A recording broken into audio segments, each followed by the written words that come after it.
inflicts death, injury, and pain on everyone. The truth is, the more precious someone is to us, the harder it is for us to accept that they might die.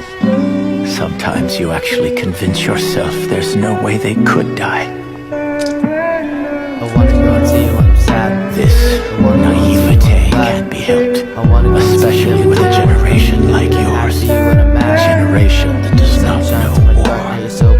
You might try to find meaning in war, but all there is loss and unbearable pain. All that senseless death, it unleashes a cycle of violence and hatred that never ends. War creates only more war, and those are the things you will face in the coming days.